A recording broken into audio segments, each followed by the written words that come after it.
And we're starting the Advent season, so doesn't it look lovely around here? And doesn't it look lovely around here? Yes. I said doesn't it look lovely right when Melissa walks in, and I think you're coming for her. But it looks lovely. I want to thank everyone who came and helped us with the decorations this week. It just looks wonderful, and the Christmas season is here, and we're just so excited about that. So, a few announcements for you today. The final midday Bible study of the year is this Wednesday at 10 a.m. So if you are interested in being a part of that last Bible study of the year, they're going to restart again in January, I believe. Yeah, January 11th specifically. And so obviously with the Christmas season in swing, we're going to skip December, and we're going to have that once again in January. So also, Iron Strikes is December 3rd. So that's this Saturday. That's this coming Saturday. That's right. This coming Saturday. So men's breakfast at Perkins at Hamilton Town Center. Come for a great time of breakfast and devotion and fellowship and prayer together. It's always a wonderful time. I always get excited about it. Our Christmas dinner for the church is also on December 3rd, 6 to 8 p.m. The theme is Christmas around the world. So we are encouraging you to bring a dish that is indicative of your family, but we're also inviting the Bridge Ministry folks from all over the world, so you know there's going to be some amazing food there from all over the world, and that's exciting. So I always get excited to taste things from other countries. Okay, let's face it, I just get excited to taste things. So that's what I'm really, really excited about as well. So this is for everybody, and I want you to meet these folks that we've had in Bridges Ministry, because they're just the most wonderful people that you'll ever meet. So, also December 10th, Christmas caroling. We are going to Traditions at Brookside. That's where Pastor Margie's actually at right now. She's having a service for them. And we're going to be doing some caroling at 2 p.m. This is for everyone. So it'd be really nice to be able to bless the residents there at Traditions at Brookside. So as we are continuing in worship today, would you please stand with me? Oh, and actually, this is for the rest of the service. If you look around you, there's connection cards. Go ahead and fill those out, drop them in the offering basket later on. Now you can sing.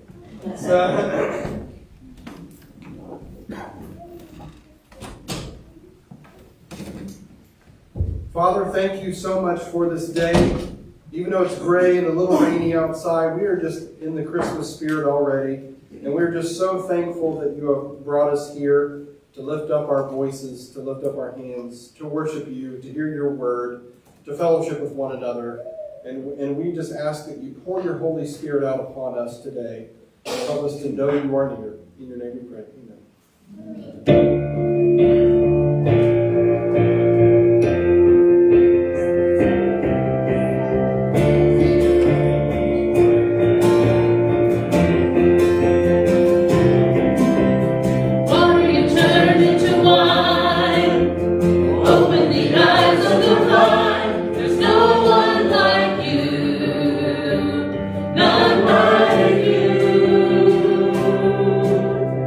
Into the darkness you shine.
higher than any other. Our God is healer, awesome in power. Our God, our God. Our God is greater, our God is stronger. God, you are higher than any other. Our God is healer, awesome in power. Our God, our God. And if our God is for us, then who could ever stop us? And if our God is with us, no one can stand against. And if our God is for us, then who could ever stop us? And if our God is with us, no one can stand against.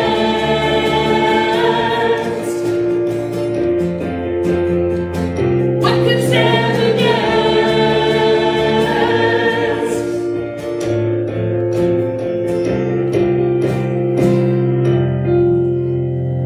Amen.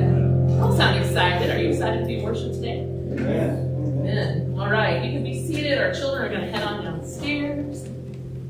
Kids, are you excited about heading downstairs? Miss Debbie's excited.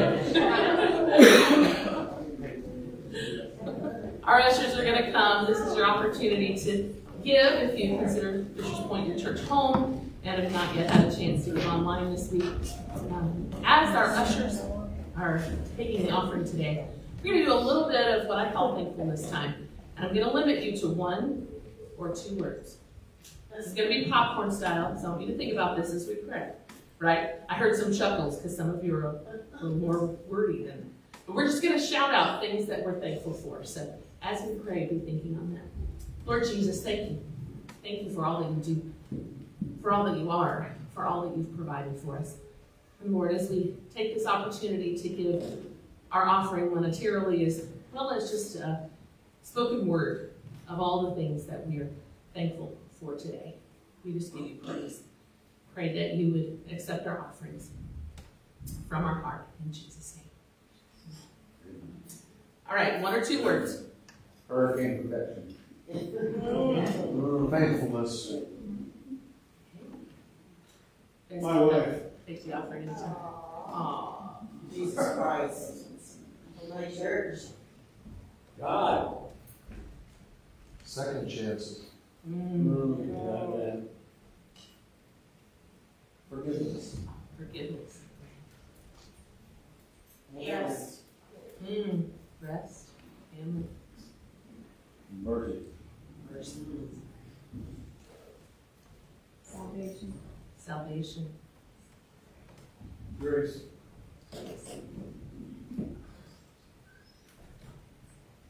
Hide. Landed. Oh. Yeah. Music. Income.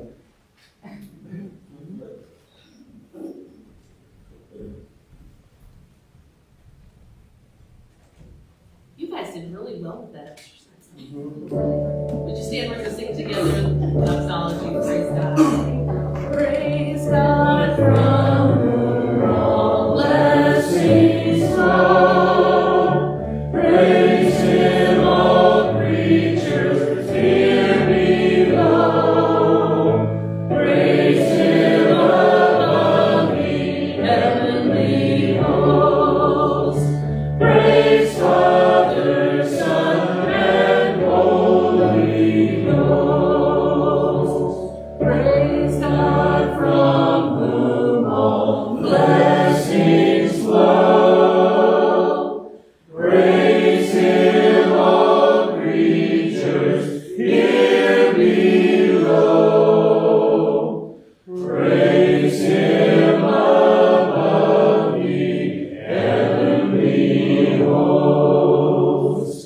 Praise Father, Son, and Holy Ghost.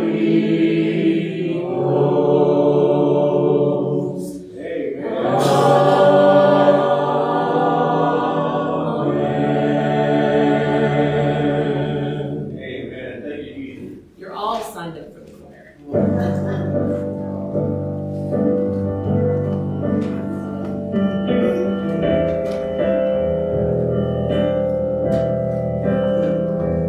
Even though I walk through the valley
and I will fear no evil,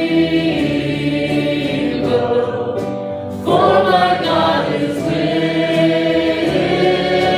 me, and if my God is with me, whom then shall I fear? Whom then shall I fear? Oh no, you never let go, through the calm and through the storm. Oh no, you never let go, every high and every low. Oh no, you never let go, Lord, you never let go of me.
That is who you are. That is who you are. The Waymaker, miracle worker, promise keeper, light in the darkness. My God, that is who you are. Waymaker, miracle worker, promise keeper, light in the darkness. My God, that is who you are. Even when I don't see it, you're working. Even when I don't feel it, you're working. You never stop, you never stop working. You never stop, you never stop working. Even when I don't see it, you're working. Even when I don't feel it, you're working. You never stop, you never stop working. You never stop, you never stop working. Waymaker, miracle worker, promise keeper, light in the darkness.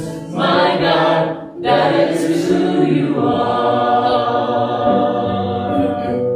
Waymaker, miracle worker, promise keeper, light in the darkness. My God, that is who you are. That is who you are. That is who you are. That is who you are. That is who you are.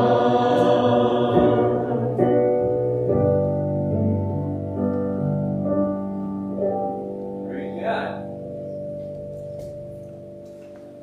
Lord, I don't know what the ways are that these people need you to move today. But your word says that if we have faith, even as small as a mustard seed, we can speak to the mountain and it will go throw itself into the sea. Lord, when Jesus said those words, it was because the king of the day had built his palace on the mountain. And everybody thought that that Roman emperor was in charge. But he was not. Lord, today maybe there's some circumstances in which we look at them and we think someone else is in charge. And we think we're not in control of it because somebody else is. But the reality is that you're in charge of everything. So Lord, we speak to those mountains because we speak to the ones who think that they rule when you rule. We trust you. We believe in you and your power to do whatever you choose in whatever circumstances we find ourselves in. God, we lay those things at your feet this morning. And we believe. We thank you for all that you are doing, even if we can't see it right this minute. Lord, as we enter into this Advent season, as we finish a series on being still, open our hearts to hear from your word today. In Jesus' name we pray. Amen. Amen. You can be seated.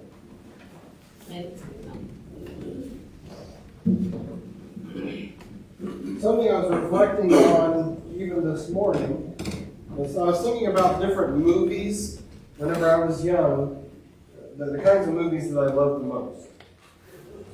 And these kind of movies actually coincided with, whenever you were in elementary school and you were supposed to go to the library and rent books, and, the teacher would always say, you can rent so many books from the library, and you need to read those books, write a book report, but it's kind of free game on what kind of books that you're going to rent, right? Or you're going to get from the library. I started thinking about this, the kind of books that I would always get. And no, they weren't like the Greek and Hebrew of the Old and New Testament, or anything like that. But I loved, the books that I loved getting from the library were karate books. These books would show you all the different kinds of karate moves and stuff, and of course, by the end of that book, I was probably like the highest black belt that you can imagine. And then I got to thinking about the kind of movies that I loved watching, and sometimes I would sit there with my dad and watch these movies, and a lot of the times they were the karate or the martial arts movies, right? So you had like Three Ninjas, and you had like all the Jean-Claude Van Damme movies, and Bruce Lee, and all of those kind of things. And then what inevitably happened after each one of these movies is that I would have my time in which I was a karate master. And I would start just like jumping off of furniture and kicking and chopping things, and it was one of those things that little boys did. It's like all of a sudden I know how to do all of this, obviously. Why do people go to these classes when I'm an expert already? A couple of these movies that really jump out at me when I'm thinking about this and reflecting on this are the Karate Kid movies. If you've ever seen the Karate Kid movies, the older ones with Ralph Macchio, and the newer one with Jaden Smith. And one of the things that I've noticed in that movie, and actually in other movies as well, is that often the person teaching the karate or kung fu or whatever we're learning here will give the student mundane tasks and things that seem repetitive and just don't seem like they connect at all with learning the craft. So for instance, you remember in Karate Kid, the wax on, wax off. He's waxing the car. On the one hand, Mr. Miyagi needed his car waxed. On the other hand, he's learning a valuable lesson about blocking, Hey, I'm getting deep today, okay? So stick with me here. I'm getting deep. Yeah, somewhere in the Bible, it's, something about karate. This newest version of the Karate Kid, it has Jaden Smith ask the child, and he is being asked to take off his jacket, put it on the rack, take it back off, put it back on, take it back off. So basically, he's learning how to block in that way too. I can only imagine that in these scenarios that the students are doing this in the movies, they don't understand why they're repeating these actions. They're learning these lessons, and they don't know why. Because the answer is, and we know, if we watch the end of the movie, the answer is because there comes that pivotal point in which they've learned that thing that doesn't seem like it connects, and that pivotal point in which they use that skill, that repetitive skill, against the opponent. Right? So all of a sudden that block comes in handy, or that kick comes in handy, or whatever the case may be. I loved those kind of movies. But here I am in school, going to school, like we're very formal education, learning all of these things and not understanding why. I'm going through as a kid, like, why do I need to learn math? Why do I need to learn, sorry, Karen, English? Why do I need to learn English? Other than the fact that I speak it. Why do I need to learn to read? I can just look up a video, So as a kid, you don't understand why you're learning the things that just seem so boring to you in some ways. But then you start to grasp onto things that are really interesting to you. And then you kind of go in that direction. You start learning these lessons. And then what you find out later on and as an adult is that these lessons that you learned as a child, whether they're in the classroom or outside of the classroom, come in really handy. Like, oh, I learned that. I can do that. Now, when my child sits in front of me asking me a math question, and they're in 4th grade or 5th grade or 6th grade, I don't know why I can't answer those things because I have 2 master's degrees and I can't answer a 6th grade math question, but that's beyond me. But we're sitting there wondering as children, why are we learning these lessons? Let me go outside and play, right? And there's a lot of lessons to learn on the playground as well. So, in this scenario, we're looking at the New Testament. And I can only imagine that the disciples thought this a lot when they're going around with Jesus. Why am I learning this lesson? Or why are you telling me this? Why are you telling me this parable about the kingdom of God? And why are these things coming up all of a sudden? But what we find out is that those lessons that they were learning directly connected with a show of miracle or strength or power from Jesus. And he is turning around and looking at his disciples and saying, these lessons that I'm learning that I'm teaching you are directly connected with this. and with your exercise of faithfulness to me in the future. So it's not just random little, well, sit down at my feet. I want to teach you just something random that popped in my head. Jesus always connected it with the next thing that came up. So when I read this passage today, and this whole series of Be Still, I want us to realize that this wasn't just an isolated incident. So we're going to be, just to give away the punchline here, we're going to be talking about the time where Jesus told the storm to be still. You know, that he's out on the sea, and things are getting really tumultuous, really chaotic, really scary, and all of a sudden Jesus exercises his power. So in that regard, we can look at that story and get a lot from it, but I think that we would actually miss some things if we weren't to understand what he just taught the disciples right before that. Sometimes we look at these stories as in individual boxes. And if we do that way too much, we begin to miss the entire point of the actual story. Whatever story we're reading at the time. So, in this particular story, we're in Mark chapter 4. And let me tell you what has happened so far in this chapter. Let's just isolate the chapter for a minute.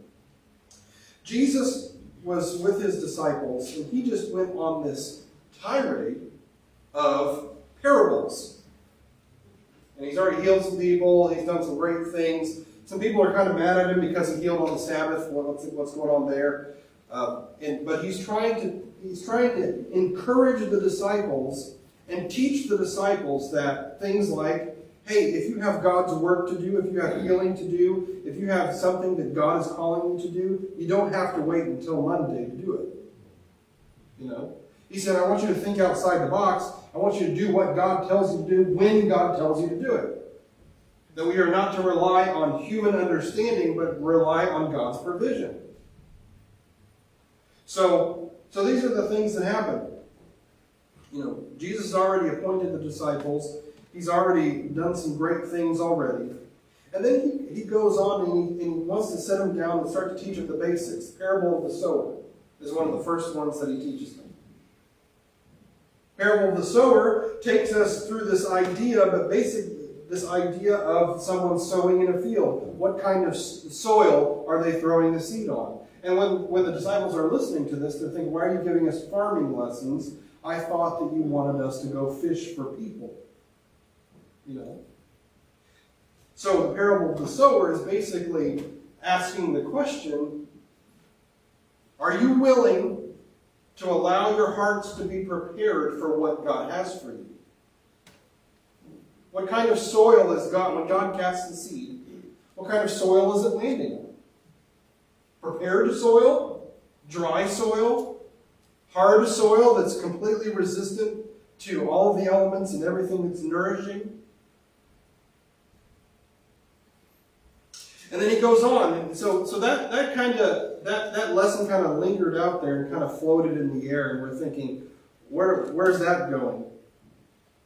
Then he goes on to talk about the fact that the church, or these disciples, their faith life, the fact that they're followers, they are a lamp on a stand.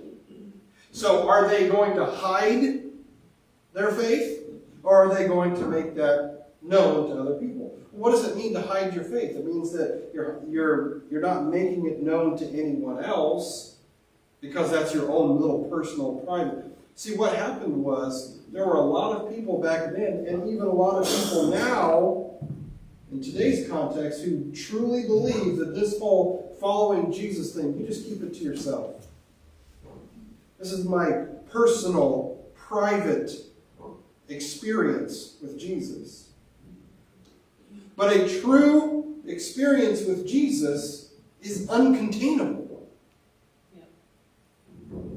Like, how many times has God done something in your life and you come here to church and you're like, I'm trying to be quiet. Okay, I got to stand up. Okay, Jesus did these things for me and I can't contain it. The lamp on a stand is that concept.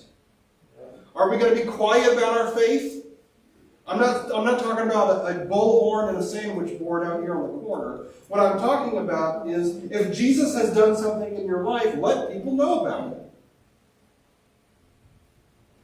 What are they going to argue? Are they going to argue? Like, no, he didn't. Okay, all I know is that I was down to $0 and somehow he provided. Or something happened.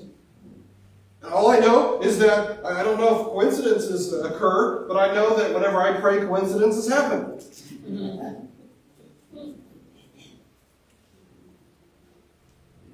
Lamp on a stand. Parable of the growing seed. Same kind of thing. Parable of the mustard seed. We talked about that today, in fact. This parable of the mustard seed is really interesting because what we are describing is growth and allowing the Holy Spirit to permeate every bit of our lives so that He guides us and so that we're not guided by our impulses. And growth in the Spirit means that you're taking something very small and you're cultivating it. You're giving it an environment in which to thrive.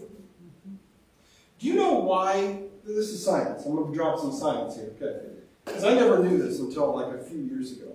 Do you know why trees get bigger? I mean, we know that sunlight and water. I get that. But you know where they get their mass from? You might say, well, probably the soil. No, actually what happens is trees and bushes, they get their mass from carbon, whether it be in the ground or in the air. Right? And one of the biggest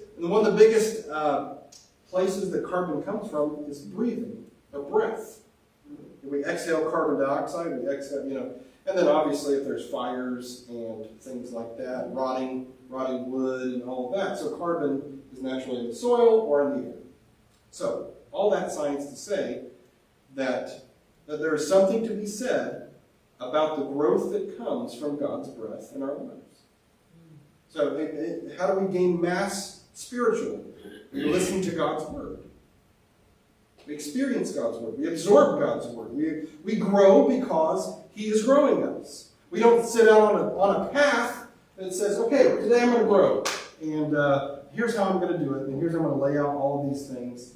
Now, if they are in line with God's will, then it's going to happen. But if they're not in line with God's will, then we can just waste our time. So, let me get past that for a second. This tiny, tiny, tiny seed, one of the smallest seeds, becomes just this giant bush, This mustard seed grows into something very large. So we have the faith life, we have the cultivating the faith life, we have growing in our faith, we have making the faith known to others. And all these times that Jesus is teaching His disciples, He is preparing them for something. But it seems like when we get to the story, it seems like they've forgotten everything. I'm so glad that we don't do that. So glad that we're like, yes, I remember everything that Jesus has taught me. And I'm so glad I live in perfection on a daily basis. So, we are in Mark chapter 4, starting with verse 35.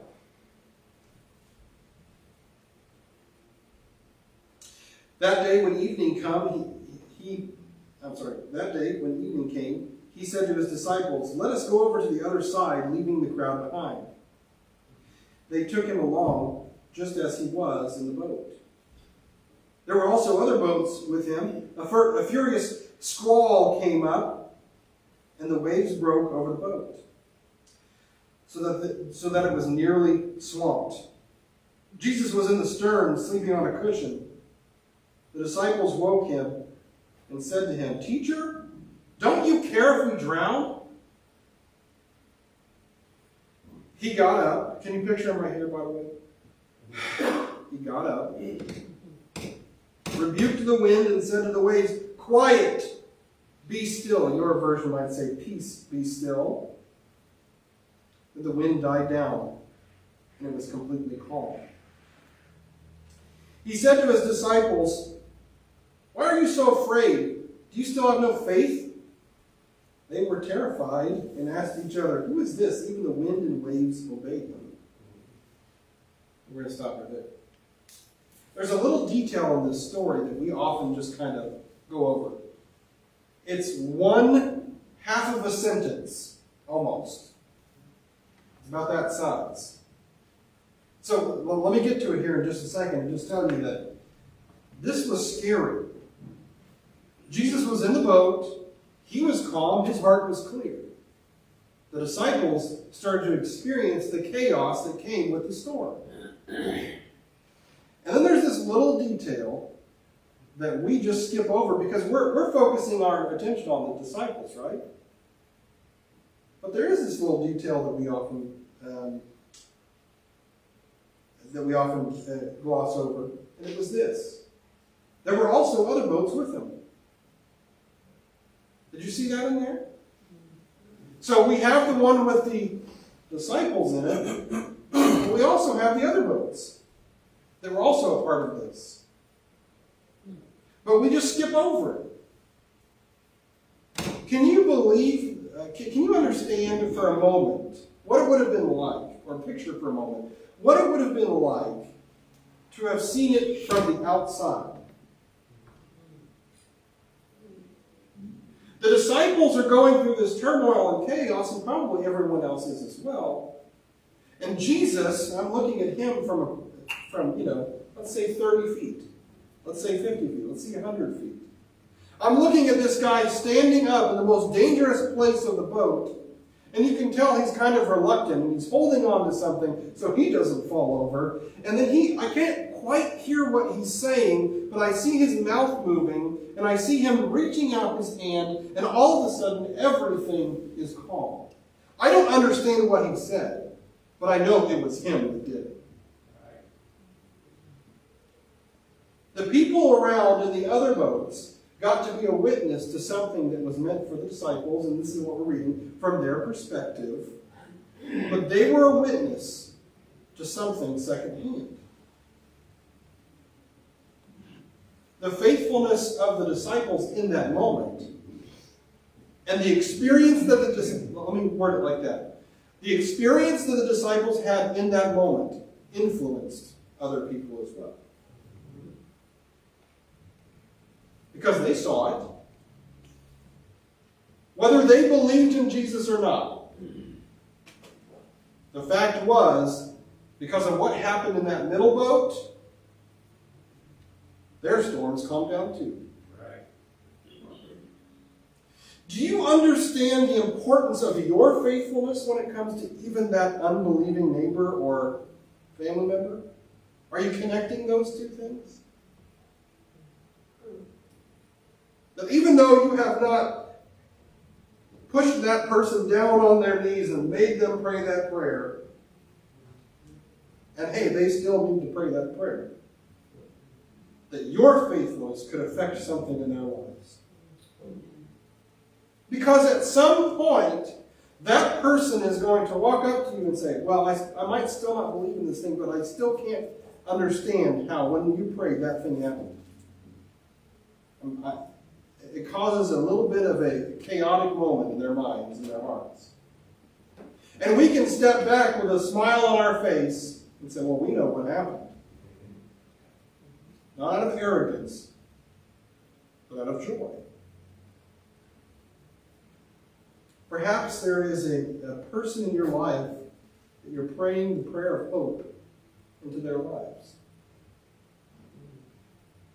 You don't really know what God is going to do, and you dare not tell him what to do.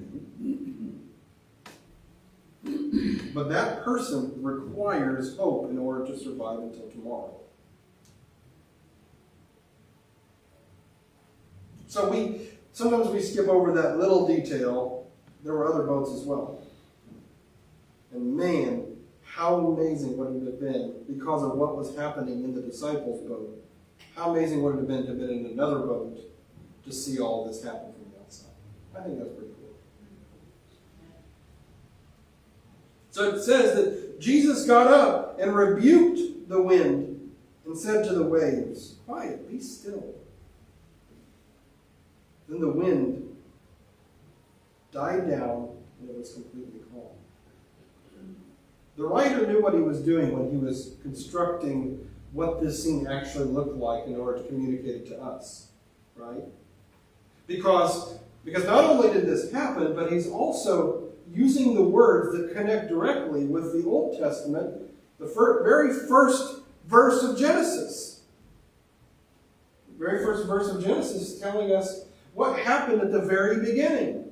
It described this God figure that was hovering over the chaos, over the waters, over the darkness.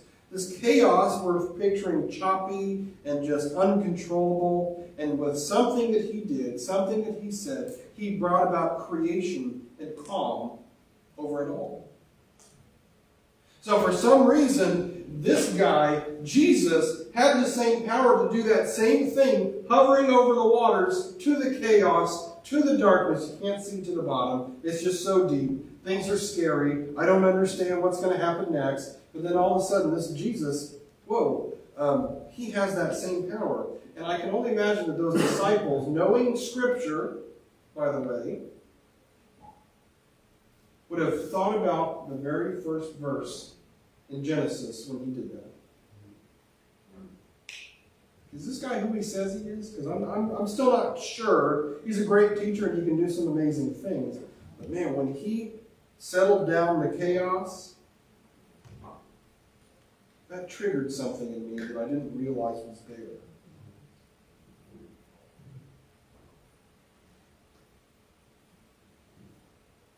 Later on, the next chapter, we start with Jesus restoring someone that's demon-possessed. So here's a spiritual element that's getting brought into this whole thing. Oh man, he even has control over the other realm. So we're connecting the dots. Good teacher, powerful creator, spiritual father, and authority. This is all materializing to tell us who Jesus is. And really, that's when we're looking at the Gospels, that's what we're learning about, who Jesus really is. Amen. Imagine thinking that Jesus is just a great teacher, and we could really learn a lot from him. Or he did some great stuff, and I can't really say anything bad about him. But this Bible, the book of Mark, book of Matthew, Mark, Luke, and John, at least, is making some outrageous claims about this Jesus character. You mean to tell me, especially in the way that an ancient Jewish person would have read it, like he's checking all the boxes for this Messiah figure, this God incarnate, this person who has the authority and the desire to save our souls.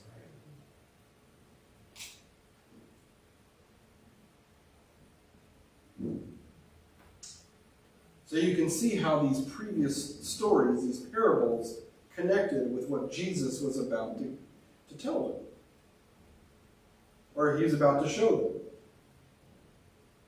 He's talking about faith and the fact that faith is concrete. You can touch it. He's talking about exercising your faith and making sure that it's not something you keep hidden, because if you're just keeping it hidden, then it's not growing. Giving it mass and strength. And then we come to this story, and after all of this stuff happens, or in the midst of this stuff happening, Jesus, verse 40 says, he said to his disciples, "Why are you so afraid? Do you still have no faith?" What do you think it's all about? What do you think we're doing here? Like you're nodding your head when I'm giving you parables. Like, yes, amen. That's great. When I heal someone, you think, man, that is great news that this happened, this person's no longer sick, this person can walk. That's great. But when it comes to you being chaotic, because all those other things, by the way, all those other things right now are just kind of indirectly, that's really neat to watch from the outside. But when it comes to you and your life being in danger, and you being chaotic, now you step back and say, well, I don't really know if this is for me. Jesus, do you even care if we drown here? Do you know what's happening? Can you fathom what kind of danger that we're in? It's interesting because Jesus sees both realms. He sees the physical plane and he sees the spiritual plane. For him, this time on earth is just this tiny little speck of time when it comes to the eternity in front of us.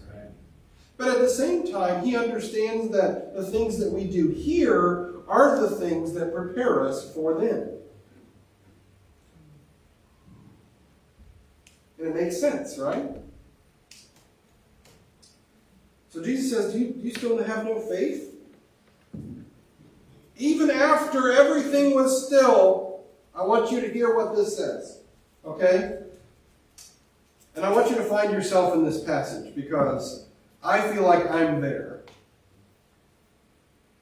I don't know whether this is referring to what they just saw or they were still coming down from that terror.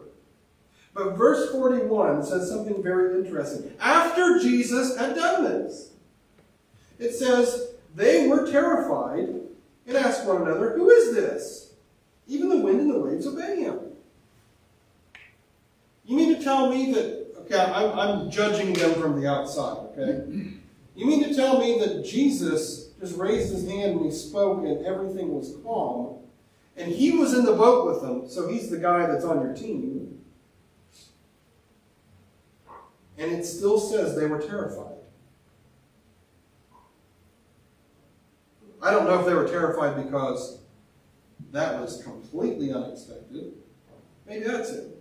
Let's give them a little credit, right? Or maybe they were terrified because it's like, well, man, we could have another storm here, and it could wipe us out this time. We got to fix the boat a little bit. It got kind of jostled around. I don't know why they're terrified, because from the outside, I look at that and go, well, that fixes it. But how many times does our memory lapse when God has done something amazing for us? Even the moment after it happens. So, Jesus shows us in this moment who he is. And this implication of him hovering over the water and speaking to the waves and the chaos becomes clear.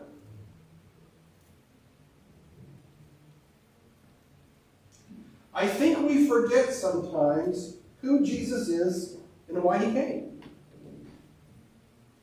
And as we are in Advent season, we are in this mode of anticipating the Messiah coming, right?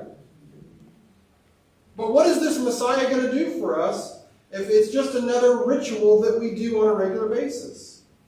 If it's just going to someone's house and opening presents? If it's just this anticipation of like the Black Friday deals are amazing this year, by the way.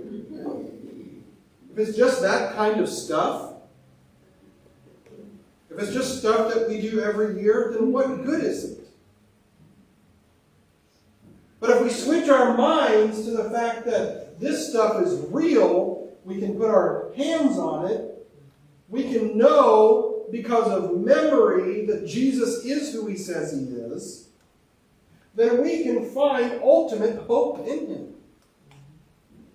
So this week, we're going to talk a little bit about hope when we're going over Advent type things. You know, the first thing that we focus on is hope, and I'm going to light this candle in honor of hope that we have in Jesus. And then we're gonna do this again, the same candle again next week, because I feel like hope is something we absolutely have to have right now in our culture. Amen. Because if it's not for Jesus, then where does our hope come from? Here's the deal. You could live a life, and don't quote me on this or don't test me on this. Could you live a life without Jesus? The answer is actually yes, you can. We could, right? I mean, we could, our physical bodies could endure for 80 to 100 years. But how awful would that be if we had to manufacture some impulsive, pleasure-seeking situation back to back to back to back to keep us in this happy mode? Instead, we have something much more eternal. We have hope in Christ because, not because it's a wonderful story that we can tell every year, but because He's real and He has power. Amen. So we light this candle today, and we're going to emphasize it again next week because we need it more than ever. Praise Him.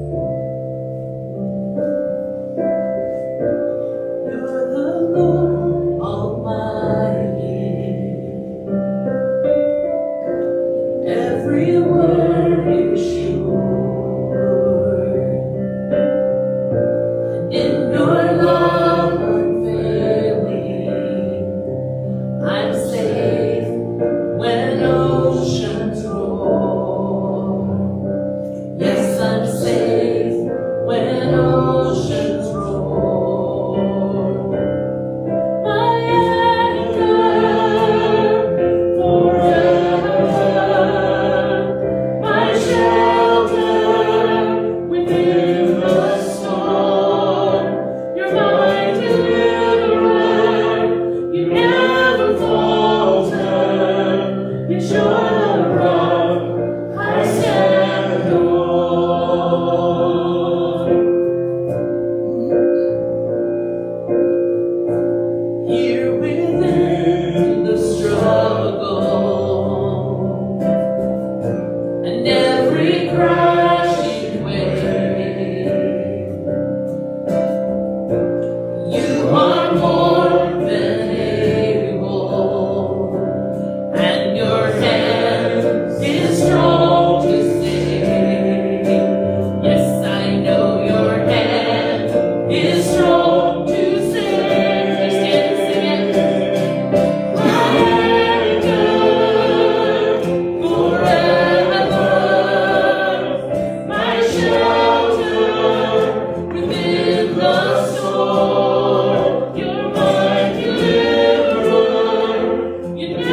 crush the enemy underneath my feet. You are my sword and shield, though troubles linger still. Whom shall I fear? I know who goes before me. I know who stands behind. The God of angel armies is always by my side. The one who reigns forever, he is a friend of mine. The God of angel armies is always by my side.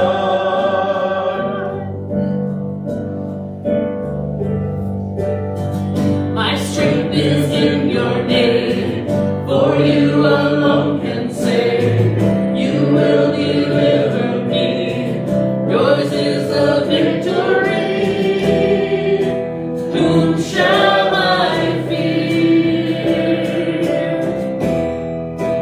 Whom shall I fear? I know who goes before me. I know who stands behind. The God of angel armies is always by my side. The one who reigns forever, he is a friend of mine. The God of angel armies is always by my side. And nothing formed against me shall stand. You hold the whole world in your hand. I'm holding on to your promises. You are faithful. You are faithful. And nothing formed against me shall stand. You hold the whole world in your hand. I'm holding on to your promises. You are faithful. You are faithful. You are faithful. I know who goes before me. I know who goes before me. I know who stands behind. The God of angel armies is always by my side. The one who reigns forever, he is a friend of mine. The God of angel armies is always by my side. I know who goes before me. I know who stands behind. The God of angel armies is always by my side. The one who reigns forever, he is a friend of mine. The God of angel armies is always by my side. The God of angel armies is always by my side.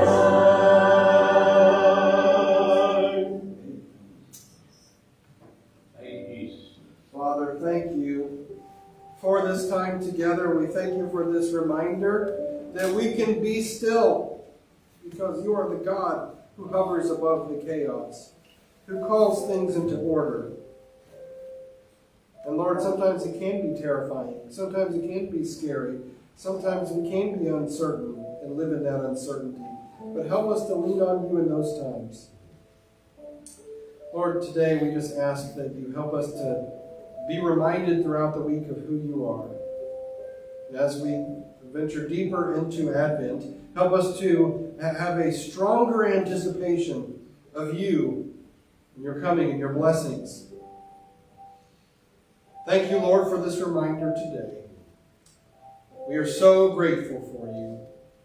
In your name we pray. Amen. Amen. Thank you, and you're dismissed. I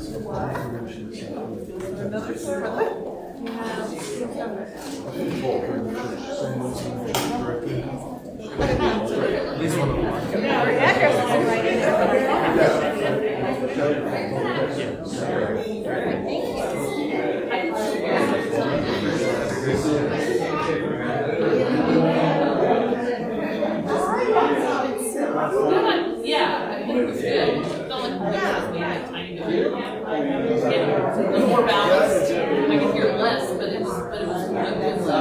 not a Like, particular. mix it with the- I like piano, but that's I was also just like a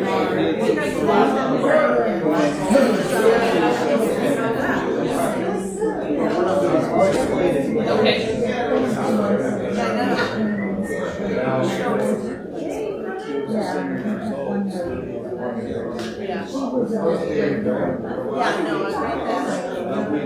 We just.